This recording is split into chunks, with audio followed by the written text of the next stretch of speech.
You're not actually afraid of marriage. You're afraid of your own heart.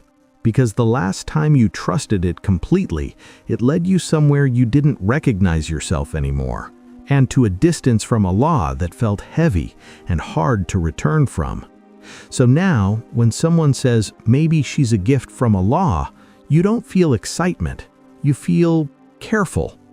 You've learned a painful but powerful lesson, that not every deep connection is a divine direction. Stay with me for a moment, because today we're going to separate the noise of chemistry from the clarity of qadr. 1. Look at the map, not the mirror. Many people ruin their lives and then call it destiny. They look into someone's eyes and only see their own reflection, their needs, their wounds, their desires. But Islam teaches us something different. It teaches us not to stare at a person's face, but to observe their direction. If someone is truly good for you, Islam doesn't demand a certain feeling, it asks you to observe character. Because feelings can be loud and still be wrong. Chemistry can be intense and still be destructive. Sometimes what we call a spark is simply an old wound recognizing a familiar pattern. So don't chase excitement. Look for the person who respects the limits of Allah even when no one is watching. 2. Steadier or smaller. Be honest with yourself. Does this connection make you feel calm or constantly anxious? If you're replaying conversations, overthinking every word, afraid of saying the wrong thing just to stay relevant in their life, that isn't love. That's your dignity slowly slipping away.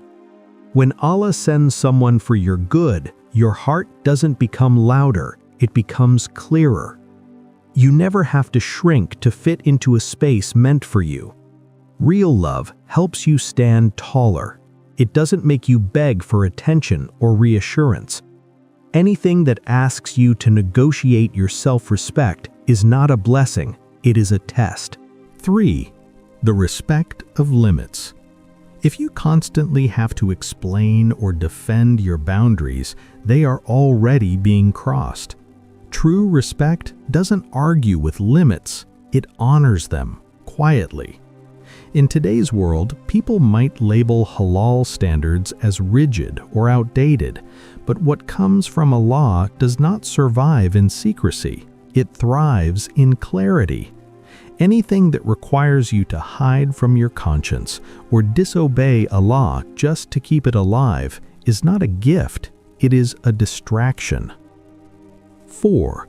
The social cost of conviction. We live in a time where faith is admired in theory but avoided in practice. Choosing a partner based on deen and character might make you socially inconvenient. You might lose the popular options.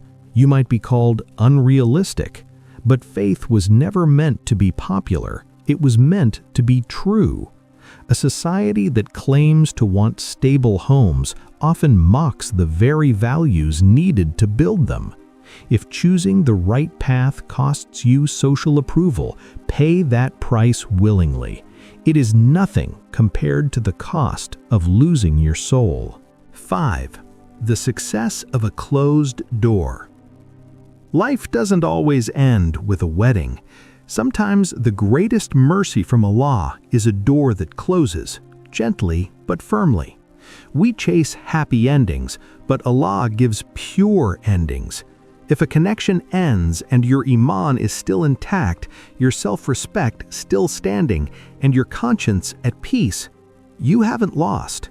Being able to say, "At least I didn't disobey Allah to keep them," brings more peace than any empty relationship ever could. Allah is Al-Latif, the subtle.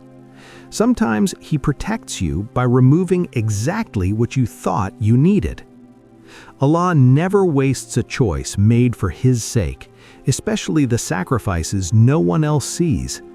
If you're standing at a crossroads today, tired, cautious, unsure, know this: clarity is a greater blessing than passion. And if this message reached you at the exact moment you needed it, that wasn't an accident. Leave a quiet dua in your heart or in the comments. Ya Allah, guide my heart to what pleases you. Let's form a silent chain of Ameens for everyone choosing character over compromise. Until next time, choose what keeps you whole. Assalamu alaikum wa rahmatullahi wa barakatuh.